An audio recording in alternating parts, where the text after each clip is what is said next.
ಓಂ ಶಾಂತಿ. ಅವ್ಯಕ್ತ ಬಾಪ್ದಾದ ಮುರಳಿಯ ದಿನಾಂಕ 12/6/2022.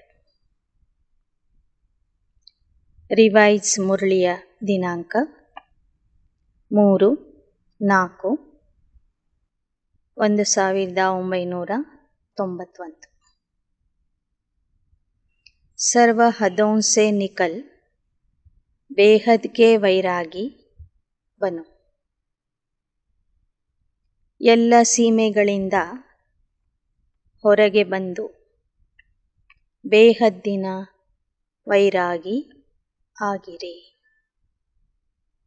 आज कल्प बाद फिर से मिलन मनाने सभी बच्चे अपने साकारी स्वीट होम मधुबन में पहुंच गए हैं. साकारी वतन का स्वीट होम मधुबन है, जहाँ बाप और बच्चों का रूहानी मेला लगता है, मिलन मेला होता है. ಈ ದಿನ ಕಲ್ಪದ ನಂತರ ಪುನಃ ಬಂದು ಮಿಲನ ಮಾಡ್ತಿರುವಂತಹ ಎಲ್ಲ ಮಕ್ಕಳನ್ನು ಸಾಕಾರದ ಮಧುರ ಮನೆಯಾಗಿರುವಂತಹ ಮಧುಬನದಲ್ಲಿ ಬಾಬಾ ನೋಡ್ತಾ ಇದ್ದಾರೆ. ಸಾಕಾರ ಲೋಕದ ಮಧುರ ಮನೆ ಮಧುಬನ ಆಗಿದೆ. ಎಲ್ಲ ಮಕ್ಕಳು ಈ ಮಧುರ ಮನೆಗೆ ಬಂದು ತಲುಪಿದ್ದೀರಿ. जहाँ बाप और बच्चों का रूहानी मेला लगता है, मिलन मेला होता है, तो सभी बच्चे मिलन मेले में आए हुए हो. ಸಾಕಾರ ಲೋಕದಲ್ಲಿ ತಂದೆ ಮತ್ತು ಮಕ್ಕಳ ಆತ್ಮಿಕ ಮಿಲನದ ಮೇಳ ನಡೀತದೆ. ತಾವೆಲ್ಲ ಮಕ್ಕಳು ಮಿಲನದ ಮೇಳದಲ್ಲಿ ಬಂದು ತಲುಪಿದ್ದೀರಿ. यह बाप और बच्चों का मिलन मेला सिर्फ इस संगम युग पर और मधुबन में ही होता है. इसलिए सभी भागकर मधुबन में पहुँचे. ತಂದೆ ಮಕ್ಕಳ ಈ ಮಧುರ ಮಿಲನದ ಮೇಳ ಸಂಗಮ ಯುಗದಲ್ಲಿ ಮಧುಬನದಲ್ಲಿ ಮಾತ್ರ ನಡೀತದೆ. ಅದಕ್ಕಾಗಿ ತಾವೆಲ್ಲ ಮಕ್ಕಳು ಮಧುಬನಕ್ಕೆ ಓಡೋಡಿ ಬಂದಿದ್ದೀರಿ. मधुबन बाप दादा का साकार रूप में भी मिलन कराता और साथ साथ सहज याद द्वारा ಅವ್ಯಕ್ತ ಮಿಲನ್ भी कराता है. ಮಧುಬನ ಬಾಪ್ ದಾದಾರವರ ಸಾಕಾರ ಮಿಲನನೂ ಮಾಡಿಸ್ತದೆ. ಜೊತೆಗೆ ಸಹಜವಾದ ನೆನಪಿನ ಆಧಾರದಿಂದ ಅವ್ಯಕ್ತ ಮಿಲನನು ಮಾಡಿಸ್ತದೆ. क्योंकि मधुबन धरनी को रूहानी मिलन की साकार रूप में मिलन की अनुभूति का वरदान मिला हुआ है. ಮಧುಬನದ ಭೂಮಿಗೆ ಆತ್ಮಿಕ ಮಿಲನ ಮಾಡಿ ಅನುಭವ ಮಾಡಿಸುವಂತಹ वरदान सिक्किದೆ. वरदानी धरनी होने के कारण मिलन का अनुभव सहज करते. ಇದು ವರದಾನಿ ಭೂಮಿ ಆಗಿರುವ ಕಾರಣ ಬಂದಂಥ ಮಕ್ಕಳು ಮಿಲನದ ಅನುಭವ सहजವಾಗಿ ಮಾಡ್ತೀರಿ. और कोई भी स्थान पर ज्ञान सागर और ज्ञान नदियों का ಮಿಲನ್ ಮೇಳ नहीं होता.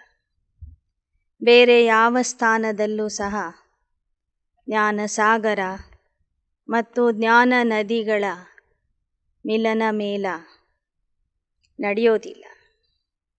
सागर और नदियों के मिलन मेले का यह एक ही स्थान है. ಸಾಗರ ಮತ್ತು ನದಿಗಳ ಮಿಲನದ ಮೇಳ ಮಾಡುವಂತಹ ಸ್ಥಾನ ಇದೊಂದೇ ಆಗಿದೆ.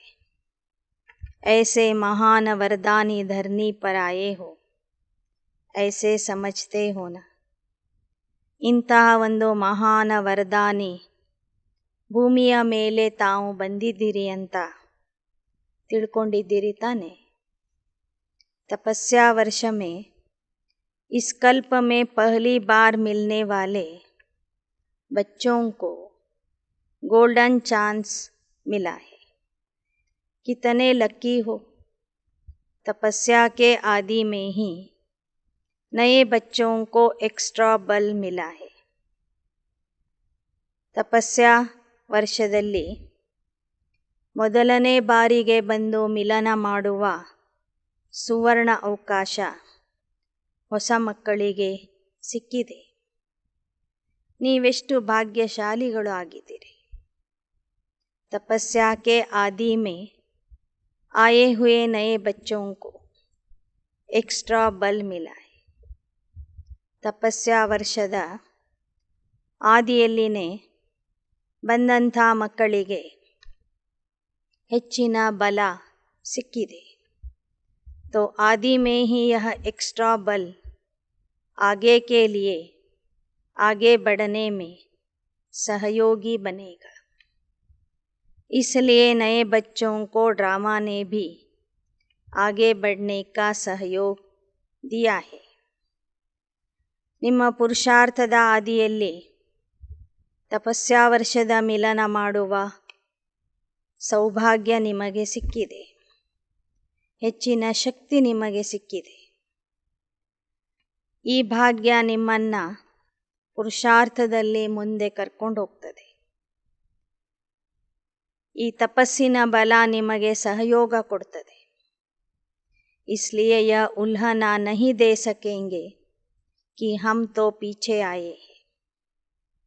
ತಪಸ್ಸಿನ ವರ್ಷದಲ್ಲಿ ನೀವು ಬಾಬನ ಮಕ್ಕಳಾಗಿರುವ ಕಾರಣ ಪುರುಷಾರ್ಥ ಮಾಡಲಿಕ್ಕೆ ಹೆಚ್ಚಿನ ಶಕ್ತಿ, ಹೆಚ್ಚಿನ ಸಹಯೋಗ ಆ ತಪಸ್ಸಿನ ಮೂಲಕ ನಿಮಗೆ ಸಿಗುವುದು.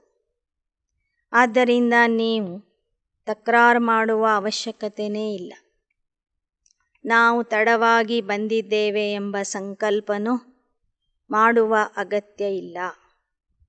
तपस्या वर्ष को भी वरदान मिला हुआ है. तपस्या वर्ष में वरदानी भूमि पर आने का अधिकार मिला है, चांस मिला है. ಈ ತಪಸ್ಸಿನ ವರ್ಷದಲ್ಲಿ ಸಮಯಕ್ಕೂ ಒಂದು ವರದಾನ ಸಿಕ್ಕಿದೆ. ವರದಾನದ ಸಮಯದಲ್ಲಿ ವರದಾನಿ ಭೂಮಿಗೆ ಬರುವ ಅಧಿಕಾರ ನಿಮಗೆ ಸಿಕ್ಕಿದೆ. यह एक्स्ट्रा भाग्य कम नहीं है. ಇದು ನಿಮಗೆ ಸಿಕ್ಕಿರುವಂತಹ ಹೆಚ್ಚಿನ ಭಾಗ್ಯ ಆಗಿದೆ. ಇದೇನು ಕಡಿಮೆ ಇಲ್ಲ. यह वर्ष का मधुबन धरनी का और अपने पुरुषार्थ का तीनों वरदान विशेष आप नए बच्चों को मिले हुए हैं. तपस्या ವರ್ಷದ ವರದಾನ, ಮಧುಬನ ಭೂಮಿಯ ವರದಾನ ಮತ್ತು ನಿಮ್ಮ ಪುರುಷಾರ್ಥದ ವರದಾನ, 3 ಪ್ರಕಾರದ ವರದಾನ ಈ ಸಮಯದಲ್ಲಿ ನಿಮಗೆ ಸಿಕ್ಕಿದೆ. ಆದ್ದರಿಂದ ನೀವು ವಿಶೇಷ ಆತ್ಮಗಳಾಗಿದ್ದೀರಿ. ಹೊಸ ಮಕ್ಕಳಿಗೆ ಈ 3 ವರದಾನಗಳ ಭಾಗ್ಯ ಸಿಕ್ಕಿದೆ. तो कितने लकी हुए. इतने अविनाशी भाग्य का नशा साथ में रखना है. ನೀವೆಷ್ಟೊಂದು ಭಾಗ್ಯಶಾಲಿಗಳಾಗಿದ್ದೀರಿ. ಇಂತಹ ಅವಿನಾಶಿ ಭಾಗ್ಯದ ನಶೆ ಸದಾ ನಿಮ್ಮ ಜೊತೆಗೆ ಇರಬೇಕು. सिर्फ यहाँ तक नशा न रहे, लेकिन अविनाशी बाप है. अविनाशी आप श्रेष्ठ आत्माएं हो, तो भाग्य भी अविनाशी है. ಕೇವಲ ಇಷ್ಟೇ ನಶೆ ನಿಮ್ಮಲ್ಲಿ ಇರಬಾರದು. ಆದರೆ ತಂದೆನೂ ಅವಿನಾಶಿ, ನೀವು ಅವಿನಾಶಿ ಶ್ರೇಷ್ಠ ಆತ್ಮರು. ನಿಮಗೆ ಸಿಕ್ಕಿರುವ ಭಾಗ್ಯನೂ ಅವಿನಾಶಿ ಎಂಬ ನಶೆ ಇರಲಿ. यह सिर्फ सहज अटेंशन देने की बात है. अविनाशी भाग्य को अविनाशी रखना. टेंशन वाला अटेंशन नहीं, सहज अटेंशन. ಅವಿನಾಶಿ ಭಾಗ್ಯವನ್ನು ಅವಿನಾಶಿಯಾಗಿ ನೆನ್ಪಿಟ್ಕೊಳ್ಳಿ, ಅವಿನಾಶಿಯಾಗಿ ಉಳಿಸ್ಕೊಳ್ಳಿ. ಇದರ ಬಗ್ಗೆ ವಿಶೇಷ ಅಟೆನ್ಷನ್ ಕೊಡಬೇಕು, ಎಚ್ಚರಿಕೆ ವಹಿಸಬೇಕು. सहज अटेंशन हो और मुश्किल भी क्या है. ಆ ಎಚ್ಚರಿಕೆ ಸಹಜವಾಗಿ ಇರಲಿ, ಅಟೆನ್ಷನ್ ಸಹಜವಾಗಿ ಇರಲಿ. ಅದರ ಬಗ್ಗೆ ಟೆನ್ಷನ್ ಮಾಡ್ಕೋಬೇಡಿ. ಮೇರಾ ಬಾಬಾ ಜಾನ್ ಲಿಯಾ, मान लिया, अनुभव भी कर लिया, अधिकार प्राप्त हो गया, फिर मुश्किल क्या है. ನನ್ನ ಬಾಬಾ ಎನ್ನುವುದನ್ನು ತಿಳ್ಕೊಂಡಿದ್ದೀರಿ, ಒಪ್ಕೊಂಡಿದ್ದೀರಿ, ಅನುಭವನೂ ಪ್ರಾಪ್ತಿ ಮಾಡಿಕೊಂಡಿದ್ದೀರಿ, ಅಧಿಕಾರನೂ ಸಿಕ್ಕಿದೆ, ಇನ್ನೇನು ಕಷ್ಟ ಇದೆ. ಸಿರ್ಫ್ ಏಕ ಹಿ ಮೇರಾ ಬಾಬಾ ಯಹ ಅನುಭವ ಹೋತಾ ರಹೆ. ಕೇವಲ ಬಾಬನನ್ನವರು ಎಂಬ ಅನುಭವ ನಿಮಗೆ ಆಗ್ತಾ ಇರಬೇಕು. ಯಹಿ full knowledge high.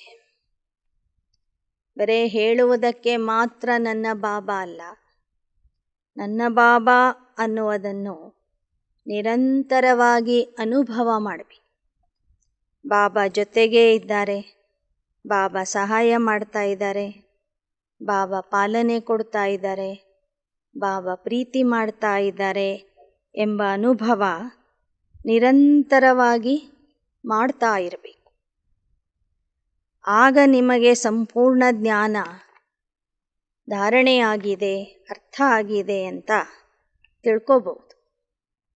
ಯಹಿ full knowledge. ಏಕ ಬಾಬಾ ಶಬ್ದ ಮೇ सारा आदि मध्य अंत्य का ज्ञान समाया हुआ है. क्योंकि बीज है ना, बीज में तो सारा झाड़ समाया हुआ होता है ना. ಒಂದೇ ಒಂದು ಬಾಬಾ ಎಂಬ ಶಬ್ದದಲ್ಲಿ ಆದಿ ಮಧ್ಯ ಅಂತ್ಯದ ಜ್ಞಾನ ಅಡಗಿದೆ. ಯಾಕೆ ಅಂದರೆ ಬಾಬಾ ಬೀಜ ಆಗಿದ್ದಾರೆ. ಹೇಗೆ ಬೀಜದಲ್ಲಿ ವೃಕ್ಷದ ವಿಸ್ತಾರನೆ ಅಡಗಿರ್ತದೆ, ಹಾಗೆ ಪರಮಾತ್ಮ ಬೀಜದಲ್ಲಿ ಇಡೀ ಸೃಷ್ಟಿಯ ಜ್ಞಾನನೇ ಅಡಗಿದೆ.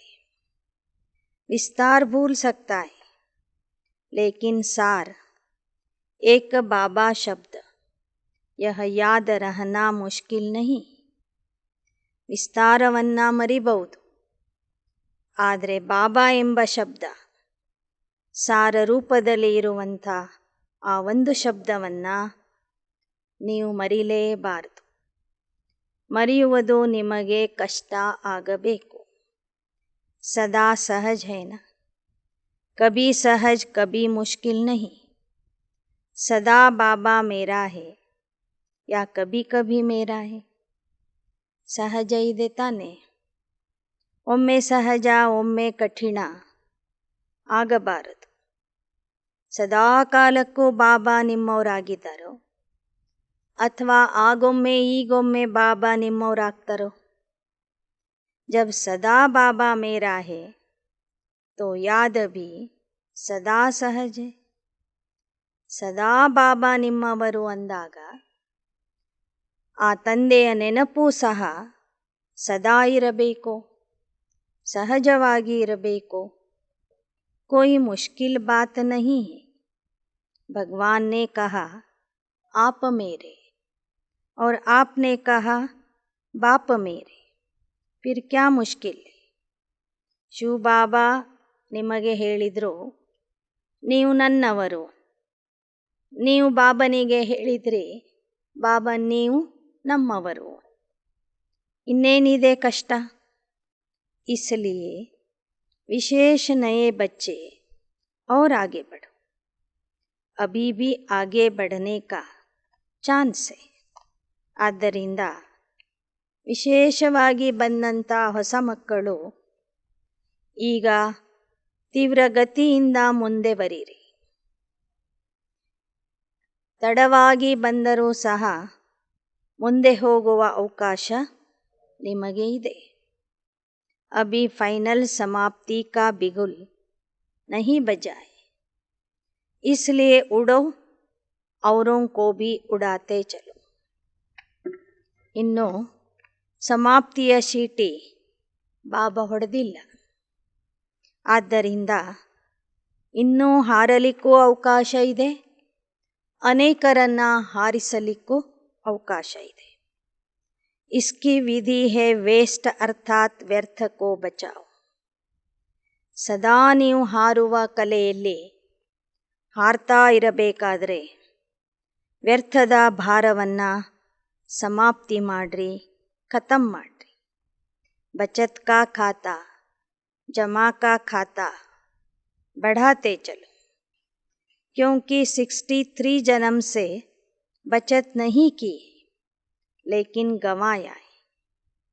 ಉಳಿತಾಯದ ಖಾತೆ ಜಮಾ ಖಾತೆಯನ್ನು ಬೆಳೆಸ್ತಾ ಹೋಗ್ರಿ.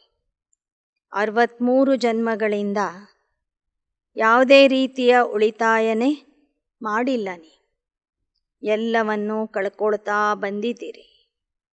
ಸಭಿ ಖಾತೆ ವ್ಯರ್ಥ ಗಂವಾಕರ್ ಖತಮ್ ಕರ್ ದಿಯಾ ಹೈ. ಶ್ವಾಸ ಕಾ ಖಜಾನಾ ಭಿ ಗಂವಾಯಾ, संकल्प का खजाना गंवाया, समय का खजाना गंवाया, गुणों का खजाना गंवाया, शक्तियों का खजाना गंवाया, ज्ञान का खजाना भी गंवाया. ಶ್ವಾಸದ ಖಜಾನೆಯನ್ನು, ಸಂಕಲ್ಪದ ಖಜಾನೆಯನ್ನು, ಸಮಯದ ಖಜಾನೆಯನ್ನು, ಗುಣಗಳ ಖಜಾನೆಯನ್ನು, ಶಕ್ತಿಗಳ ಖಜಾನೆಯನ್ನು, ಜ್ಞಾನದ ಖಜಾನೆಯನ್ನು ಕಳ್ಕೊಂಡಿದ್ದೀರಿ. ಕಿತನೆ ಖಾತೆ ಖಾಲಿ ಹೋಗಿ. ಎಷ್ಟು ಖಾತೆಗಳನ್ನು ಖಾಲಿ ಮಾಡಿಕೊಂಡಿದ್ದೀರಿ. ಅಭಿ ಇನ್ ಸಭಿ ಖಾತೋಂ ಕೋ ಜಮಾ ಕರ್ನಾ ಹೈ. ಈಗ ಎಲ್ಲ ಖಾತೆಗಳಲ್ಲಿ ಜಮಾ ಮಾಡಬೇಕು. ಜಮಾ ಹೋನೆ ಕಾ ಸಮಯ ಅಭಿ ಹೈ और जमा करने की विधि भी ಬಾಪ ದ್ವಾರ ಸಹಜ ಮಿಲ್ ರಹಿ. ಜಮಾ ಮಾಡಿಕೊಳ್ಳುವಂಥ ಸಮಯ ಸಂಗಮ ಯುಗ ಆಗಿದೆ ಮತ್ತು ಹೇಗೆ ಜಮಾ ಮಾಡ್ಕೋಬೇಕು ಎಂಬ ವಿಧಿಯನ್ನು ಬಾಬಾ ಸಹಜವಾಗಿ ನಿಮಗೆ ತಿಳಿಸಿದ್ದಾರೆ.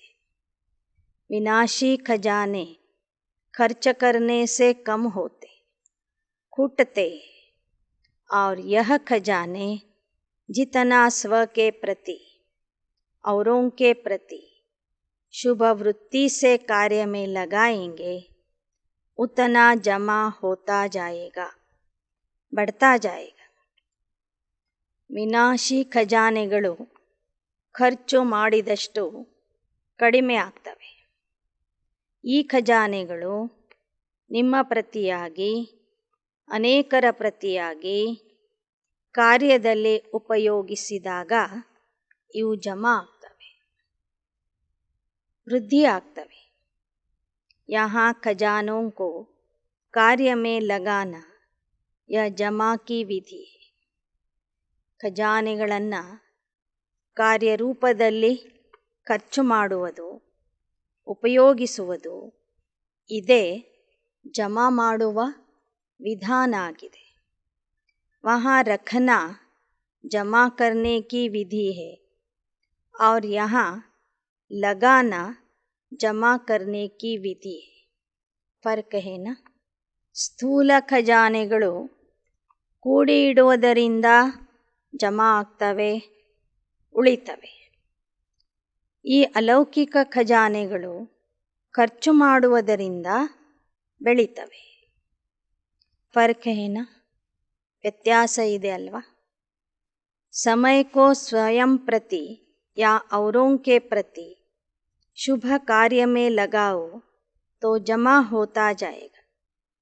ಸಮಯವನ್ನು ನಿಮ್ಮ ಪ್ರತಿಯಾಗಿ ಅನ್ಯರ ಪ್ರತಿಯಾಗಿ ಶುಭ ಕಾರ್ಯದಲ್ಲಿ ಅದನ್ನು ಖರ್ಚು ಮಾಡ್ತಾ ಹೋಗ್ರಿ, ಅಷ್ಟೇ ಅದು ಜಮಾ ಆಗ್ತಾ ಹೋಗ್ತದೆ. ज्ञान को कार्य में लगाओ, गुणों को, शक्तियों को जितना लगाएंगे उतना बढ़ेगा. ಜ್ಞಾನವನ್ನು ಹಂಚುವುದಕ್ಕಾಗಿ ಉಪಯೋಗ ಮಾಡಿರಿ, ಗುಣಗಳನ್ನು ಶಕ್ತಿಗಳನ್ನು ಜನಸೇವೆಗಾಗಿ ಖರ್ಚು ಮಾಡಿ, ಅಷ್ಟೇ ಆ ಖಜಾನೆಗಳು ವೃದ್ಧಿ ಆಗ್ತವೆ. यह नहीं सोचना जैसे वह लॉकर में रख देते हैं और समझते हैं बहुत जमा है, ऐसे आप भी सोचो मेरे बुद्धि में ज्ञान बहुत है, गुण बहुत है, शक्तियाँ बहुत है, लॉकअप करके नहीं रखो, ಯೂಸ್ करो. ಲೌಕಿಕದಲ್ಲಿ ಇದ್ದ ಹಣವನ್ನು ಲಾಕರಲ್ಲಿ ಇಟ್ಟು ನನ್ನ ಹತ್ತಿರ ಇಷ್ಟಿದೆ ಜಮಾ ಇದೆ ಅಂತ ಖುಷಿ ಪಡ್ತಾರೆ. ಹಾಗೆ ನೀವು ಸಹ ಇಲ್ಲಿ ನನ್ನ ಬುದ್ಧಿಯಲ್ಲಿ ಜ್ಞಾನ ಬಹಳಷ್ಟು ಇದೆ, ನನ್ನಲ್ಲಿ ಗುಣಗಳು ಇವೆ, ನನ್ನಲ್ಲಿ ಶಕ್ತಿಗಳು ಇವೆ ಅಂತ ಬರೇ ಯೋಚನೆ ಮಾಡಿ ಬುದ್ಧಿಯ ಲಾಕರಲ್ಲಿ ಅದನ್ನು ಇಟ್ಕೋಬೇಡಿ, ಅದನ್ನು ಪ್ರಯೋಗ ಮಾಡಿರಿ. ಜಮಾ करने की विधि क्या है? कार्य में लगाना, स्वयं प्रति भी यूज़ करो, नहीं तो लूज हो जाएंगे. ಇಲ್ಲಿ ಎಲ್ಲ ಖಜಾನೆಗಳನ್ನು ಜಮಾ ಮಾಡಿಕೊಳ್ಳುವ ವಿಧಾನ ಆಗಿದೆ. ಅವುಗಳನ್ನು ಕಾರ್ಯರೂಪದಲ್ಲಿ ಉಪಯೋಗಿಸುವುದು, ನಿಮ್ಮ ಪುರುಷಾರ್ಥಕ್ಕಾಗಿ ಮತ್ತು ವಿಶ್ವ ಸೇವೆಗಾಗಿ ಅದನ್ನು ಖರ್ಚು ಮಾಡುವುದು. ಯೂಸ್ ಮಾಡಿದರೆ ಜಮಾ ಆಗ್ತದೆ, ಇಲ್ಲದಿದ್ದರೆ ಇಟ್ಟಲ್ಲೇ ಇಡುವುದರಿಂದ ಈ ಖಜಾನೆಗಳು ಕಡಿಮೆ ಆಗ್ತವೆ. ಕೈ ಬಚ್ಚೆ ಕಹತೆ ಸರ್ವ ಖಜಾನೆ ಮೇರೆ अंदर बहुत समाये हुए, लेकिन समाये हुए की निशानी क्या है? समाये हुए है ಅರ್ಥಾತ್ ಜಮಾ है. ಮಕ್ಕಳಲ್ಲಿ ಕೆಲವರು ಹೇಳ್ತಾರೆ ನನ್ನಲ್ಲಿ ಎಲ್ಲ ಖಜಾನೆಗಳು ಇವೆ ಅಂತ. ಆದರೆ ಖಜಾನೆಗಳು ನಿಮ್ಮಲ್ಲಿ ಇವೆ ಅನ್ನೋದಕ್ಕೆ ಗುರ್ತೇನು? ಆ ಖಜಾನೆಗಳು ನಿಮ್ಮಲ್ಲಿ ದಿನೇ ದಿನೇ ಜಮಾ ಆಗ್ತಾ ಹೋಗಬೇಕು, ವೃದ್ಧಿ ಆಗ್ತಾ ಹೋಗಬೇಕು. उसकी निशानी है स्वयं प्रति औरों के प्रति समय पर काम आए. ಆ ಖಜಾನೆಗಳು ಜಮಾ ಆಗ್ತಾ ಇವೆ ಅನ್ನೋದಕ್ಕೆ ಗುರ್ತೇನು ಅಂದರೆ ಅದು ನಿಮ್ಮ ಸಲುವಾಗಿಯೂ ನೀವು ಉಪಯೋಗ ಮಾಡ್ಕೋಬೇಕು, ಅನ್ಯರ ಸೇವೆಗಾಗಿಯೂ ಸಮಯಕ್ಕೆ ಸರಿಯಾಗಿ ಉಪಯೋಗ ಮಾಡಬೇಕು. काम में आए नहीं और कहे बहुत जमा है तो इसको यथार्थ जमा की विधि नहीं कहेंगे. इसलिए अगर यथार्थ विधि नहीं होगी तो समय पर संपूर्णता की सिद्धि नहीं मिलेगी. ನನ್ನ ಹತ್ರ ಸಾಕಷ್ಟು ಜಮಾ ಇದೆ ಅಂತ ಹೇಳಿಕೊಂಡು ಅದನ್ನು ನೀವು ಉಪಯೋಗಿಸಲಿಲ್ಲ ಅಂದರೆ ಸಮಯಕ್ಕೆ ಸರಿಯಾಗಿ ನಿಮಗೆ ಸಂಪೂರ್ಣತೆಯ ಸಿದ್ಧಿ ಸಿಗೋದಿಲ್ಲ. ಧೋಕಾ ಮಿಲ್ ಜಾಯೇಗಾ, ಸಿದ್ಧಿ ನಹಿ ಮಿಲೆ. ಎಲ್ಲ ಖಜಾನೆಗಳು ಇದ್ದರೂ ಸಹ ನೀವದನ್ನು ಸರಿಯಾಗಿ ಕಾರ್ಯರೂಪದಲ್ಲಿ ಖರ್ಚು ಮಾಡಿಲ್ಲ ಅಂದರೆ ಸಮಯಕ್ಕೆ ಸರಿಯಾಗಿ ನಿಮಗೆ ಸಿದ್ಧಿ ಸಿಗೋದಿಲ್ಲ. ಇನ್ನು ನೀವು ಸಮಯ ಬಂದಾಗ ಅವಶ್ಯಕತೆ ಇದ್ದಾಗ ಮೋಸ ಹೋಗ್ತೀರಿ. गुणों को शक्तियों को कार्य में लगाओ, तब बढ़ते जाएंगे, तो बचत की विधि, जमा करने की विधि को अपनाओ, फिर व्यर्थ का खाता ಸ್ವತಃ ही ಪರಿವರ್ತನ್ हो ಸಫಲ हो जाएगा. ಗುಣಗಳನ್ನು, ಶಕ್ತಿಗಳನ್ನು ಕಾರ್ಯರೂಪದಲ್ಲಿ ಉಪಯೋಗಿಸ್ತಾ ಹೋಗ್ರಿ, ಆಗ ಜಮಾ ಆಗ್ತಾ ಹೋಗ್ತದೆ. ಇದು ಉಳಿತಾಯ ಮಾಡುವ ವಿಧಾನ ಆಗಿದೆ, ಜಮಾ ಮಾಡುವ ವಿಧಾನ ಆಗಿದೆ. ಎಷ್ಟೆಷ್ಟು ಈ ವಿಧಾನವನ್ನು ಉಪಯೋಗಿಸ್ತೀರಿ ಅಷ್ಟೇ ವ್ಯರ್ಥದ ಖಾತೆ ಪರಿವರ್ತನೆಯಾಗಿ ಆ ಎಲ್ಲ ಖಜಾನೆಗಳು सफल ಆಗ್ತವೆ. जैसे भक्ति मार्ग में नियम है कि जितना भी आपके पास स्थूल धन है उसके लिए कहते दान करो, सफल करो, तो बढ़ता जाएगा. सफल करने के लिए कितना उमंग उत्साह बढ़ाते हैं भक्ति में भी. तो आप भी तपस्या वर्ष में सिर्फ यह नहीं चेक करो कि व्यर्थ कितना हुआ, व्यर्थ कितना गवाया, वह अलग बात है. ಭಕ್ತಿಯಲ್ಲೂ ಸಹ ಹೇಳ್ತಾರೆ, ಸ್ಥೂಲವಾದ ಸಂಪತ್ತು, ಹಣ ಇರೋರು ದಾನ ಮಾಡಿ ಸಫಲ ಮಾಡ್ಕೊಳ್ಳಿ ಅಂತ. ಸಫಲ ಮಾಡ್ಕೊಳ್ಳೋದಕ್ಕಾಗಿ ಎಷ್ಟೊಂದು ಉಮಂಗ ಉತ್ಸಾಹದಿಂದ ಮುಂದೆ ಬರ್ತಾರೆ, ಅನ್ಯರಿಗೂ ಉಮಂಗ ಉತ್ಸಾಹ ಕೊಡ್ತಾರೆ. ಹಾಗೆ ಈ ತಪಸ್ಸಿನ ವರ್ಷದಲ್ಲಿ ಬರೇ ನಾನು ಎಷ್ಟು ಗಳಿಸಿದ್ದೀನಿ, ಎಷ್ಟು ವ್ಯರ್ಥವಾಗಿ ಕಳೆದಿದ್ದೀನಿ ಅಂತ ನೋಡೋದಲ್ಲ, ಆದರೆ ಕಿತನಾ ಸಫಲ್ ಕಿಯ ಜೋ ಸಾರೆ ಖಜಾನೆ ಸುನಾಯ್. ಎಷ್ಟು ಗಳಿಸಿದ್ದೀನಿ, ಎಷ್ಟು ಕಳ್ಕೊಂಡಿದ್ದೀನಿ ಅಂತ ನೋಡಬೇಡಿ, ಎಷ್ಟು ಸಫಲ ಮಾಡ್ಕೊಂಡಿದ್ದೀರಿ, ಎಷ್ಟು ವೃದ್ಧಿ ಮಾಡ್ಕೊಂಡಿದ್ದೀರಿ ಅಂತ ನೋಡ್ಕೋಬೇಕು. ಗುಣ भी है बाप की देन, मेरा यह गुण है, मेरी शक्ति है, यह स्वप्न में भी गलती नहीं करना. ಗುಣಗಳು, ಶಕ್ತಿಗಳು, ಜ್ಞಾನ ಎಲ್ಲವೂ ಸಹ ಆ ತಂದೆಯ ಕೊಡುಗೆಯಾಗಿದೆ. ಇದು ನನ್ನ ಗುಣ, ನನ್ನ ಶಕ್ತಿ, ನನ್ನ ವಿಶೇಷತೆ ಅಂತ ಸ್ವಪ್ನದಲ್ಲಿನೂ ಅನ್ಕೋಬೇಡಿ. ಆ ತಪ್ಪನ್ನು ಸ್ವಪ್ನದಲ್ಲೂ ಮಾಡಬಾರದು. ಯಹ ಬಾಪ್ ಕಿ ದೇನ್ ಹೈ, ಪ್ರಭು ಕಿ ದೇನ್ ಹೈ, ಪರಮಾತ್ಮ ದೇನ ಕೋ ಮೇರಾ ಮಾನನ ಯಹ ಮಹಾಪಾಪ ಹೈ. ನನ್ನ ಹತ್ತಿರ ಇರುವ ವಿಶೇಷತೆ, ಗುಣ, ಶಕ್ತಿ, ಜ್ಞಾನ, ಬುದ್ಧಿವಂತಿಕೆ ಎಲ್ಲವೂ ಸಹ ಪರಮಾತ್ಮ ಕೊಟ್ಟಿದ್ದು. ಅದು ನಂದು ಅಂತ ಹೇಳಿಕೊಂಡ್ರೆ ಮಹಾಪಾಪ ಆಗಿಬಿಡ್ತದೆ. ನಂದು ಅಂತ ಹೇಳ್ಕೊಳ್ಳುವಂಥದ್ದು ಮಹಾಪಾಪ ಆಗಿದೆ. ಕೈ ಬಾರ್ ಬಚ್ಚೆ साधारण भाषा में सोचते, बोलते भी कि मेरे इस गुण को यूज़ नहीं किया जाता, मेरे में यह शक्ति है, मेरी बुद्धि बहुत अच्छी है, इसको यूज़ नहीं किया जाता, मेरी कहाँ से आई, मेरी कहाँ और मैली हुई. ಅನೇಕ ಸಲ ಮಕ್ಕಳು ಸಾಧಾರಣವಾಗಿ ಮಾತಾಡ್ತಾರೆ, ಇದು ನನ್ನ ಗುಣ, ನನ್ನ ಶಕ್ತಿ, ನನ್ನ ಬುದ್ಧಿ, ಇದನ್ನು ಯಾರೂ ಗುರುತಿಸ್ತಾ ಇಲ್ಲ, ಸೇವೆಗಾಗಿ ಯೂಸ್ ಮಾಡ್ತಾ ಇಲ್ಲ ಅಂತ. ಬಾಬಾ ಕೇಳ್ತಾರೆ, ನಂದು ಅಂತ ಎಲ್ಲಿಂದ ಬಂತು? ಯಾವಾಗ ನೀವು ನನ್ನದು ಅಂತ ಹೇಳ್ತೀರಿ ಆಗ ನಿಮ್ಮ ಬುದ್ಧಿ ಹೊಲಸಾಗ್ತದೆ, ಮೈಲಿಗೆ ಆಗ್ತದೆ. भक्ति भी यह शिक्षा 63 जन्मों से देती रहे कि मेरा नहीं मानो तेरा मानो. ಭಕ್ತಿ ಮಾರ್ಗದಲ್ಲೂ ಸಹ 63 ಜನ್ಮಗಳಿಂದ ಇದೇ ಶಿಕ್ಷಣ ಕೊಡ್ತಾ ಬಂದರು. ದೊಡ್ಡ ದೊಡ್ಡ ವಿದ್ವಾನ್ ಪಂಡಿತರು ಗುರುಗಳು ಸಹ ಇದನ್ನೇ ಹೇಳ್ತಿದ್ರು.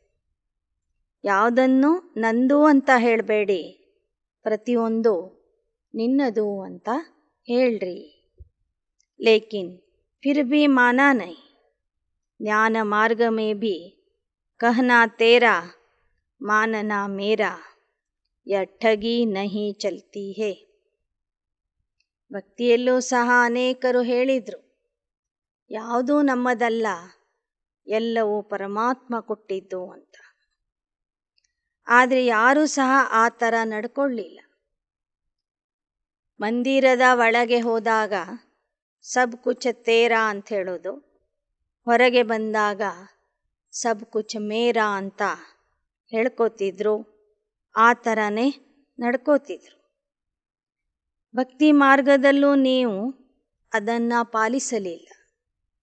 ಜ್ಞಾನ ಮಾರ್ಗದಲ್ಲಿನೂ ನೀವು ಪ್ರತಿಜ್ಞೆ ಮಾಡಿದ್ದೀರಿ, ತನ್ನ ಮನ ಧನ ಸಬ್ ಕುಚ್ ಬಾಬಾ ಕಾ, ನಂದೇನೂ ಇಲ್ಲ, ಎಲ್ಲವೂ ತಂದೆದು ಅಂತ ಹೇಳಿರ್ತೀರಿ. ಆದರೆ ಆ ಥರ ನಡ್ಕೊಳ್ಳೋದಿಲ್ಲ. ಅಂದರೆ ತಂದೆಗೆ ಮೋಸ ಮಾಡ್ದಂಗಾಯಿತು. ಈ ಮೋಸ ಇಲ್ಲಿ ನಡೆಯೋದಿಲ್ಲ ಅಂತ ಹೇಳ್ತಾರೆ. ಪ್ರಭು ಪ್ರಸಾದ್ ಕೋ ಅಪನಾ ಮಾನನಾ, ಯಹ ಅಭಿಮಾನ್ ಔರ್ ಅಪಮಾನ್ ಕರ್ನಾ ಹೈ. ಪರಮಾತ್ಮ ಕೊಟ್ಟಂತಹ ಕೊಡುಗೆಯನ್ನು, ಪ್ರಭು ಪ್ರಸಾದವನ್ನು ನಂದು ಅಂತ ಹೇಳ್ಕೊಳ್ಳೋದು ಅಂದರೆ ಇದು ಅಭಿಮಾನ ಮತ್ತು ಅಪಮಾನ ಆಗಿದೆ. ಬಾಬಾ ಬಾಬಾ ಶಬ್ದ ಕಹಾ ಭಿ ಭೂಲೋ ನಹೀ. ಪ್ರಭು ಪ್ರಸಾದವನ್ನು ನಂದೇ ಅಂತ ತಿಳ್ಕೊಳ್ಳೋದು, ಇದರಲ್ಲಿ ನಮ್ಮ ಅಭಿಮಾನ ಕಾಣಿಸ್ತದೆ ಮತ್ತು ತಂದೆಗೆ ನಾವು ಅಪಮಾನ ಮಾಡ್ದಂಗಾಗ್ತದೆ. ಆದ್ದರಿಂದ ಬಾಬಾ ಬಾಬಾ ಎಂಬ ಶಬ್ದ ಎಂದೂ ಮರಿಬಾರದು. ಬಾಬಾನೇ ಶಕ್ತಿ ದಿ ಹೈ, ಬುದ್ಧಿ ದಿ ಹೈ, ಬಾಬಾ ಕಾ ಕಾರ್ಯ ಹೈ, ಬಾಬಾ ಕಾ ಸೆಂಟರ್ ಹೈ, ಬಾಬಾ ಕಿ ಸಬ್ ಚೀಜೆ. ಬಾಬಾನೇ ನಮಗೆ ಶಕ್ತಿ ಕೊಟ್ಟಿದ್ದಾರೆ, ಬುದ್ಧಿ ಕೊಟ್ಟಿದ್ದಾರೆ. ಇದು ತಂದೆಯ ಕಾರ್ಯ ಆಗಿದೆ, ಇದು ತಂದೆಯ ಸೇವಾ ಕೇಂದ್ರ ಆಗಿದೆ, ಎಲ್ಲವೂ ತಂದೆದೇ ಆಗಿದೆ. ಐಸೆ ನಹೀ ಸಮझो, ಮೇರಾ ಸೆಂಟರ್ ಹೈ, ಹಮ್ನೆ ಬನಾಯಾ, ಹಮಾರಾ ಅಧಿಕಾರ ಹೈ, ಹಮಾರಾ ಶಬ್ದ ಕಹಾಂ ಸೆ ಆಯಾ. ಯಾವತ್ತೂ ಈ ಥರ ತಿಳ್ಕೋಬೇಡಿ, ಇದು ನನ್ನ ಸೆಂಟರ್, ನಾನು ಕಟ್ಟಿಸಿದ್ದು, ನಾನು ಮಾಡಿದ್ದು, ಇದರ ಮೇಲೆ ನನ್ನ ಅಧಿಕಾರ ಇದೆ ಅಂತ ಎಂದೂ ಬರಬಾರದು.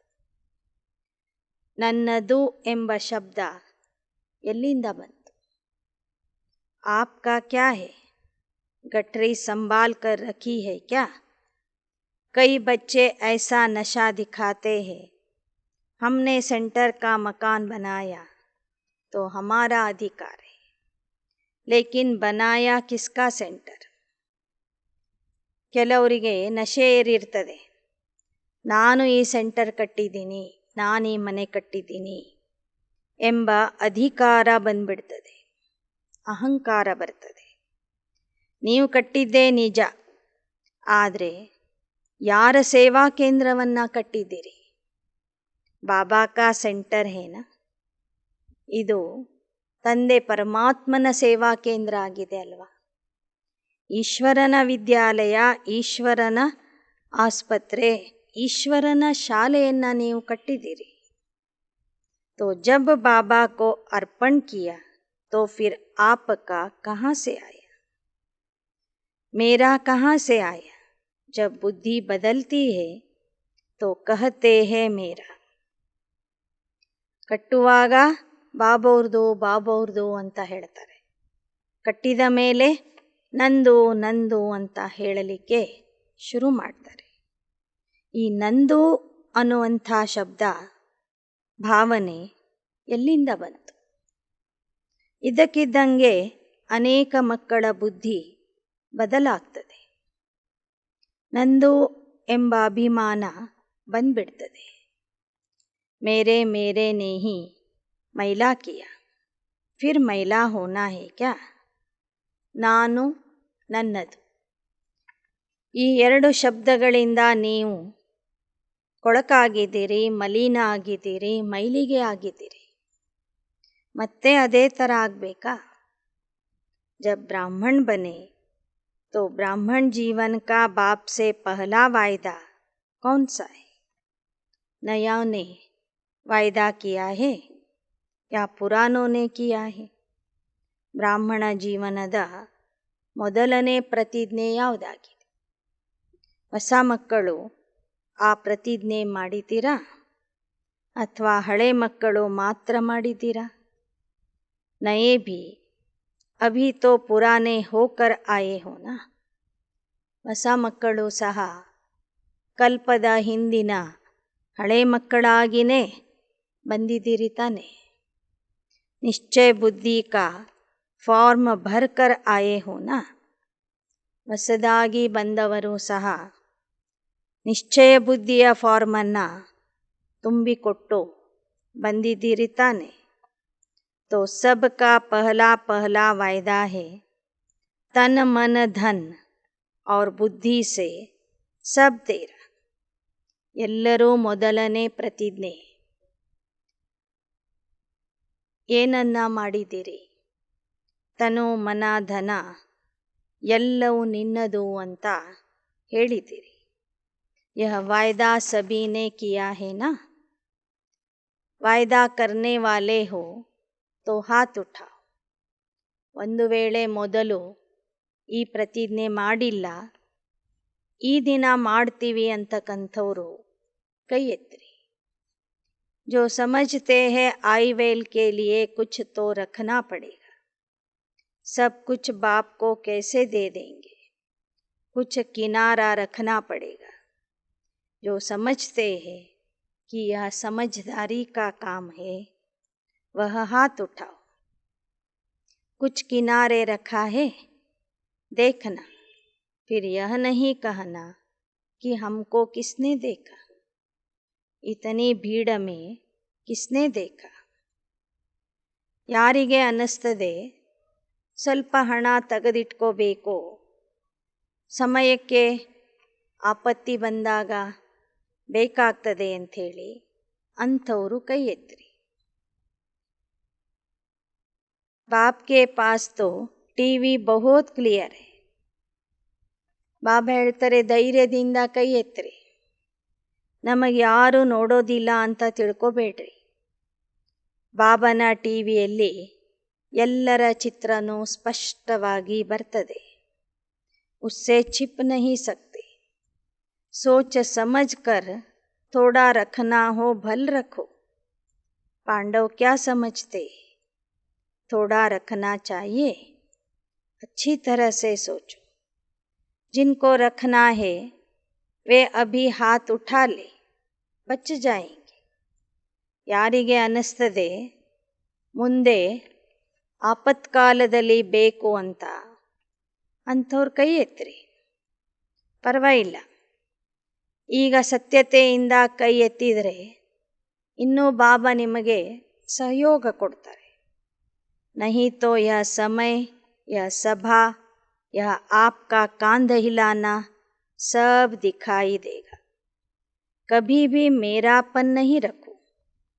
ಬಾಬಾ ಹೇಳ್ತಾರೆ ಈಗಲೇ ಹೇಳ್ಕೊಂಡು ಬಿಡ್ರಿ ಬಾಬೋರ ಹತ್ರ, ಇಷ್ಟು ನಾನು ಇಟ್ಕೊಂಡಿದ್ದೀನಿ, ಇಷ್ಟು ನಿನ್ನ ಕೊಟ್ಟಿದ್ದೀನಿ, ನಿಮ್ಮ ಹತ್ರ ಇಟ್ಟಿರುವುದನ್ನು ಸಹ ಅದು ತಂದೆ ಕೊಟ್ಟಿದ್ದು ಅಂತ ತಿಳ್ಕೊಂಡು ಟ್ರಸ್ಟಿಯಾಗಿ ಇಟ್ಕೊಳ್ಳಿ.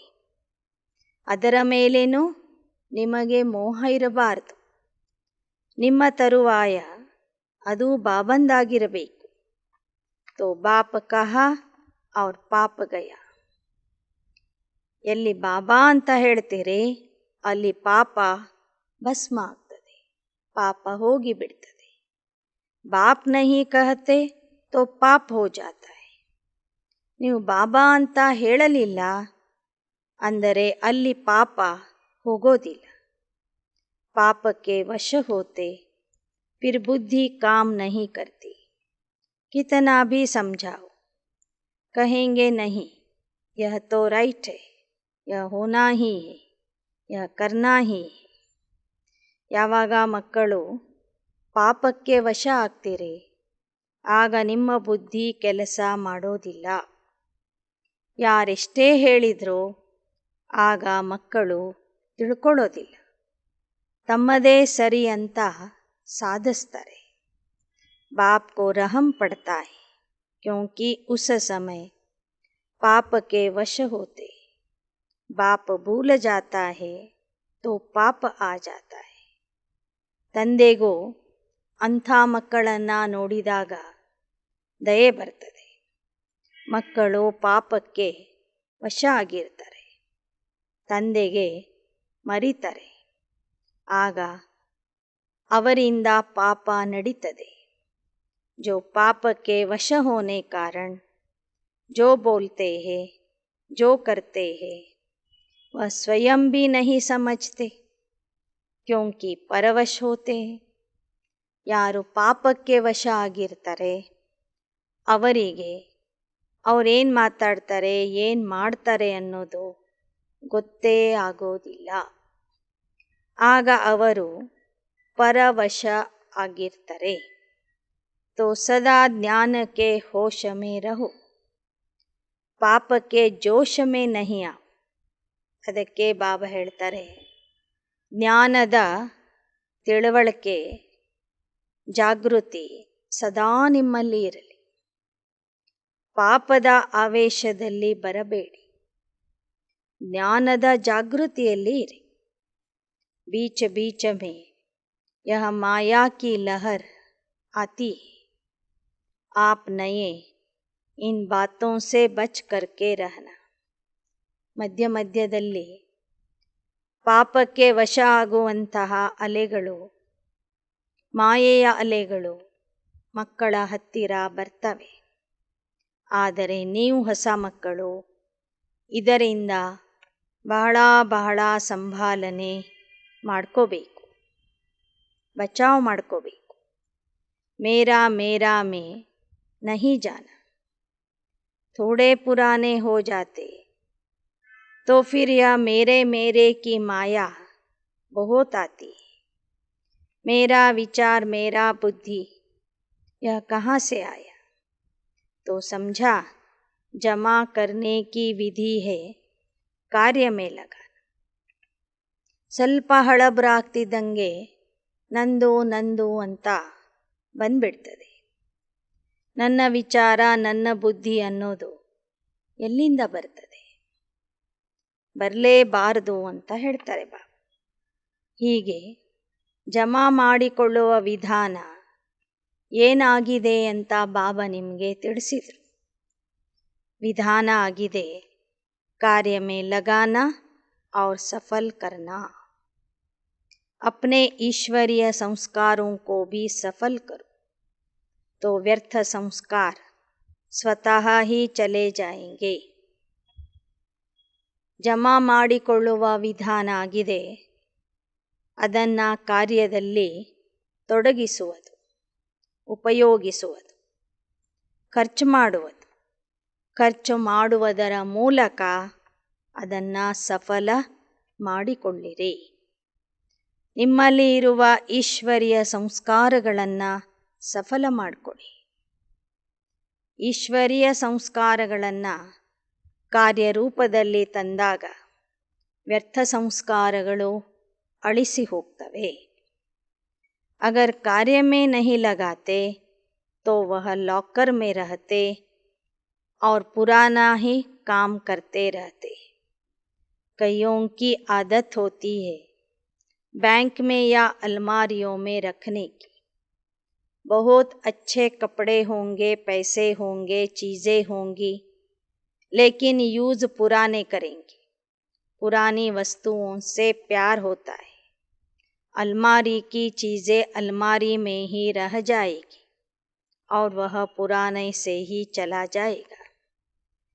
ಕೆಲವರಿಗೆ ಏನು ಅಭ್ಯಾಸ ಇರ್ತದೆ ಅಂದರೆ, ಹೊಸ ವಸ್ತುಗಳನ್ನು, ಬಟ್ಟೆಗಳನ್ನು, ಹಣ ಸಂಪತ್ತನ್ನು ಒಳಗಿಟ್ಟು ಬಿಡೋದು ಲಾಕರಲ್ಲಿ. ಹಳೇದನ್ನೇ ಉಪಯೋಗಿಸ್ತಾ ಇರೋದು. ಆ ಥರ ಮಾಡಬೇಡಿ. पुराने संस्कार यूज करते हैं, ईश्वरीय संस्कार बुद्धि के लॉकर में रखते हैं, लेकिन ऐसा नहीं करना. कार्य में लगाओ, सफल करो. ಇಲ್ಲಿ ಮಕ್ಕಳು ಸಹ ಹಳೇ ಸಂಸ್ಕಾರಗಳನ್ನು ಉಪಯೋಗಿಸ್ತಾ ಹೋಗ್ತಾರೆ. ಈಶ್ವರೀಯ ಸಂಸ್ಕಾರಗಳನ್ನು ಲಾಕರಲ್ಲಿ ಇಡ್ತಾರೆ, ಅಂದರೆ ಒಳಗಿಟ್ಕೋತಾರೆ. ಆ ಥರ ಮಾಡಬಾರದು. ಅದನ್ನು ಕಾರ್ಯದಲ್ಲಿ ಉಪಯೋಗಿಸಿ ಸಫಲ ಮಾಡಿಕೊಳ್ಳಿ. समझा क्या करना है, सिर्फ अपने में ही खुश नहीं होते रहो कि मैं बहुत अच्छी गुणवान हूँ, मैं अच्छा भाषण कर सकती हूँ, मैं बहुत अच्छा ज्ञानी हूँ, योग भी मेरा बहुत अच्छा है, लेकिन अच्छा है तो ಯೂಸ್ ಕರೋ. ನಾನು ಬಹಳ ಗುಣವಂತೆ, ನಾನು ಬಹಳ ಚೆನ್ನಾಗಿ ಭಾಷಣ ಮಾಡ್ತೀನಿ, ನನ್ನಲ್ಲಿ ಜ್ಞಾನ ಬಹಳ ಚೆನ್ನಾಗಿ ಧಾರಣೆ ಆಗಿದೆ, ನನ್ನ ಯೋಗನೂ ಬಹಳ ಚೆನ್ನಾಗಿದೆ ಅಂಥೇಳಿ ಅದೇ ಒಂದು ಖುಷಿಯಲ್ಲಿ ಇರಬೇಡಿ. ಅದನ್ನು ನಿಮ್ಮ ಪುರುಷಾರ್ಥ ಮತ್ತು ವಿಶ್ವ ಸೇವೆಗಾಗಿ ಉಪಯೋಗಿಸ್ತಾ ಹೋಗ್ರಿ, ಸಫಲ ಮಾಡಿಕೊಡಿ. बिना मेहनत के बढ़ता जाएगा और 21 जन्म आराम से खाना, वहाँ मेहनत नहीं करनी पड़े. ಎಷ್ಟೆಷ್ಟು ಕಾರ್ಯದಲ್ಲಿ ಉಪಯೋಗಿಸ್ತಾ ಹೋಗ್ತೀರಿ ಅಷ್ಟೇ ಪರಿಶ್ರಮ ಇಲ್ಲದೇನೆ ಅದು ಬೆಳೀತಾ ಹೋಗ್ತದೆ. ಆ ಖಜಾನೆಗಳು ಬೆಳೀತಾ ಹೋಗ್ತವೆ. ಬೆಳೆದಿದ್ದನ್ನು 21 ಜನ್ಮಗಳವರೆಗೆ ಆರಾಮಾಗಿ ಊಟ ಮಾಡಿರಿ, ತಿಂತಾ ಇರಿ. ಅಲ್ಲಿ ಯಾವ ಪರಿಶ್ರಮನೂ ಬೇಕಾಗಿಲ್ಲ. यह विशाल महफिल है. ओम शांति भवन का हॉल फुल भर गया, इसलिए कई बाहर में बैठे, हॉल छोटा पड़ गया. शास्त्रों में यह आपका जो यादगार है उसमें भी गायन है. पहले गिलास में पानी डाला, फिर उससे घड़े में डाला, फिर घड़े से तालाब, तालाब से नदी में डाला, आखिर कहाँ गया? सागर में. तो यह महफिल पहले हिस्ट्री हॉल में लगी, फिर मेडिटेशन हॉल में लगी, अभी ओम शांति भवन में लग रही है. ಹೇಳ್ತಾರೆ, ಭಗೀರಥ ಮೇಲಿಂದ ಗಂಗೆಯನ್ನು ತಂದಾಗ ಮೊದಲು ಅದನ್ನು ಕೊಡದಲ್ಲಿ ತುಂಬಿಕೊಂಡ್ರು, ನಂತರ ಅದನ್ನು ಕೆರೆ ಮಾಡಿದರು. ಕೆರೆನೂ ಸಾಲದೇ ಆದಾಗ ಆ ನದಿನೇ ಹರಿಲಿಕ್ಕೆ ಶುರು ಆಯಿತು ನೀರಿನಿಂದ. ಅಷ್ಟೊಂದು ನೀರು ವೃದ್ಧಿ ಆಗ್ತಾ ಹೋಯಿತು. ಕೊನೆಗೆ ಆ ನದಿ ಸಾಗರ ಆಗಿಬಿಡ್ತು. ಹಾಗೆ ಈ ಮೇಳವೂ ಸಹ ಮೊದಲು ಹಿಸ್ಟ್ರಿ ಹಾಲಲ್ಲಿ ನಡೀತಿತ್ತು. ಪಾಂಡವ ಭವನದ ಹಿಸ್ಟ್ರಿ ಹಾಲಲ್ಲಿ ನಡೀತಿತ್ತು. ನಂತರ ಮೆಡಿಟೇಷನ್ ಹಾಲಲ್ಲಿ ಮಿಲನದ ಸಭೆ ನಡೀತಿತ್ತು. ಈಗ ಓಂ ಶಾಂತಿ ಭವನದಲ್ಲಿ ನಡೀತಾ ಇದೆ. अब फिर कहाँ लगेगी, लेकिन इसका मतलब यह नहीं कि साकार मिलन के बिना अव्यक्त मिलन नहीं मना सकते हो. अव्यक्त मिलन का अभ्यास भी समय प्रमाण बढ़ना ही है और बढ़ाना ही. यह तो दादियों ने रहम दिल होकर आप सब के ऊपर विशेष रहम किया, नयों के ऊपर. लेकिन अव्यक्त अनुभव को बढ़ाना यही समय पर कार्य में आएगा. देखो, नए नए बच्चों के लिए ही बाप दादा विशेष यह साकार मिलन का पार्ट अब तक बजा रहे, लेकिन कब तक? ದಾದಿ ದೀದಿಯವರಿಗೆ ಹೊಸ ಮಕ್ಕಳ ಮೇಲೆ ದಯೆ ಬಂದಿರುವ ಕಾರಣ ಇವತ್ತು ಎಲ್ಲರನ್ನೂ ಮಧುಬನಕ್ಕೆ ಕರೆಸಿದ್ದಾರೆ. ನಿಮ್ಮ ಸಲುವಾಗಿ ದೊಡ್ಡ ಹಾಲನ್ನು ಕಟ್ಟಿದ್ದಾರೆ. ವ್ಯವಸ್ಥೆ ಮಾಡಿಕೊಟ್ಟಿದ್ದಾರೆ. ಆದರೆ ಮುಂದೆ ಕೇವಲ ಅವ್ಯಕ್ತ ಅನುಭವ ಮಾಡುವಂತಹ ಸಮಯವೂ ಬರಲಿದೆ. ಸಾಕಾರ ಮಿಲನ ಇನ್ನು ಎಷ್ಟು ದಿನ ಅಂತ ಮಾಡ್ತೀರಿ? आगे जाकर सब ऑफर करेंगे, आप संभालो। जैसे देखो देश विदेश में चर्च इतने नहीं चलते तो बीके के पास आ गई, बीके को दे दो। जो ऐसे बड़े बड़े स्थान हैं चल नहीं पाते तो ऑफर करते हैं। सारा आबू हमारा होगा तो वह कैसे होगा? पहले आप चरण तो रखो। अभी जो धर्मशाला नाम है वह अपना हो जाएगा. ಬಾಬಾ ಹೇಳ್ತಾರೆ, ಮುಂದೆ ಬರ್ತಾ ಬರ್ತಾ ದೊಡ್ಡ ದೊಡ್ಡ ಧರ್ಮಛತ್ರಗಳು, ದೊಡ್ಡ ದೊಡ್ಡ ಮಂದಿರಗಳು, ದೊಡ್ಡ ದೊಡ್ಡ ಚರ್ಚ್ಗಳು, ಅವರಿಂದ ಅದನ್ನು ನಡೆಸಲಿಕ್ಕೆ ಆಗೋದಿಲ್ಲ. ಆಗ ನಿಮ್ಮ ಹತ್ತಿರ ಬಂದು ನಿಮಗೇ ಒಪ್ಪಿಸ್ತಾರೆ. ನೀವೇ ನೋಡ್ಕೊಳ್ಳಿ, ನೀವೇ ಸಂಭಾಲನೆ ಮಾಡಿರಿ ಅಂತ ಹೇಳೋರಿದ್ದಾರೆ. ಇತ್ತೀಚೆಗೆ ವಿದೇಶದಲ್ಲೂ ಸಹ ಚರ್ಚ್ಗಳು ಅಷ್ಟೊಂದು ಸರಿಯಾಗಿ ನಡೀತಾ ಇಲ್ಲ. ಅಲ್ಲಿ ಅವರು ಬ್ರಹ್ಮಕುಮಾರಿಯರಿಗೆ ಕೊಟ್ಟಿದ್ದಾರೆ ಅಲ್ಲಿಯ ವ್ಯವಸ್ಥೆ ನೋಡ್ಕೊಳ್ಳಿಕ್ಕೆ, ನಡೆಸಲಿಕ್ಕೆ. ಹಾಗೆ ಮುಂದೆ ಇಡೀ ಆಬು ಪರ್ವತನೇ ನಿಮ್ಮದಾಗಲಿದೆ.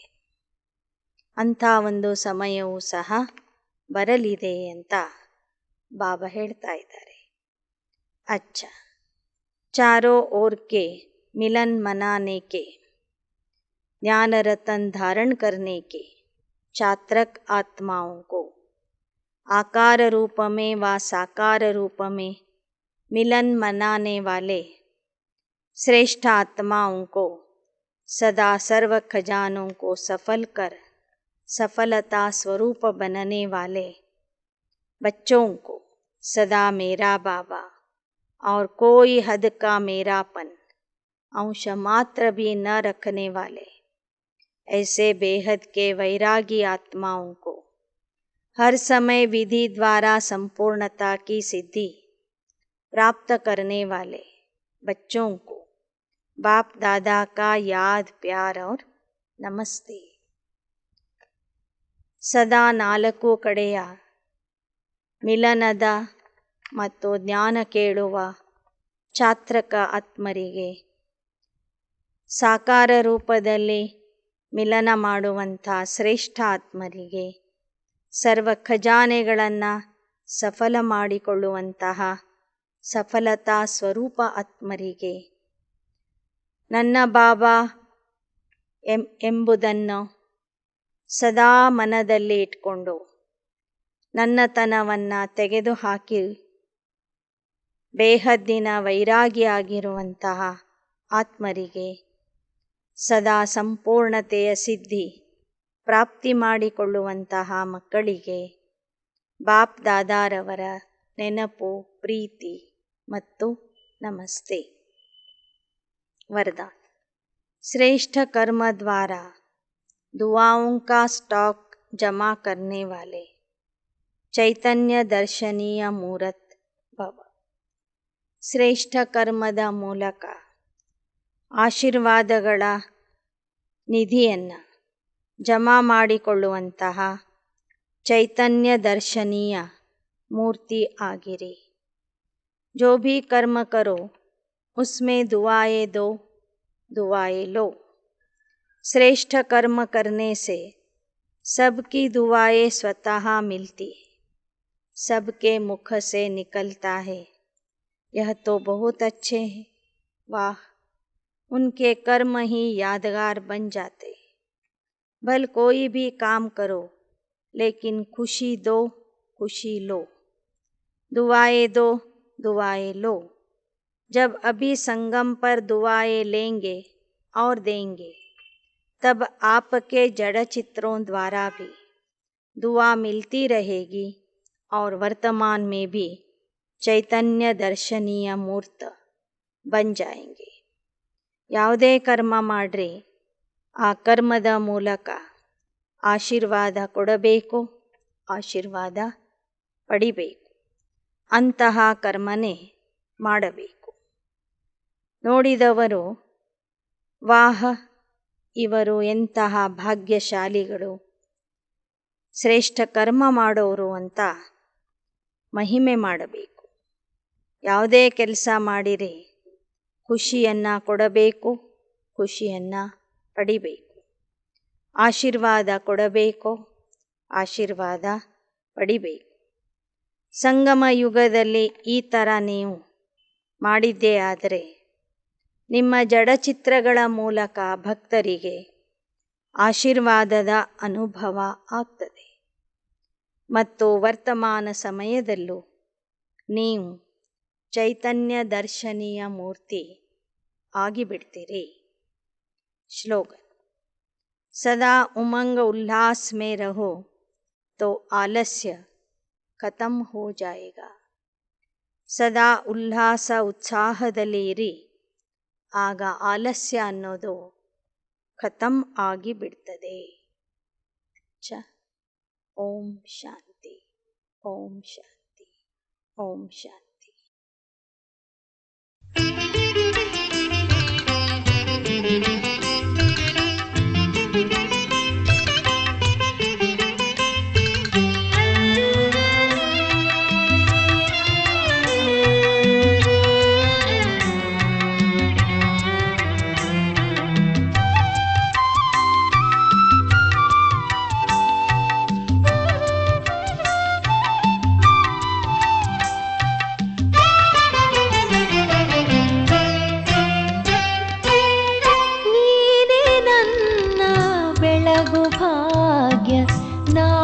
ಗೋಪಿಕೆ ನಾನೇ ಗೋಪಿಕೆ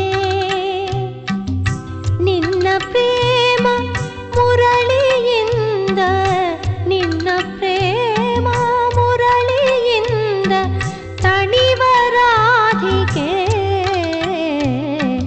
ತಣಿವ ರಾಧಿಕೆ ನೀನೇ ನನ್ನ ಬೆಳಗು ಭಾಗ್ಯ ನಾನೇ ಗೋಪಿಕೆ ನೀನೇ ನನ್ನ ಬೆಳಗು ಭಾಗ್ಯ ನಾನೇ ಗೋಪಿಕೆ.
ಪ್ರೇಮ ಮುರಳಿಯಿಂದ ತಣಿವರಾಧಿಕೆ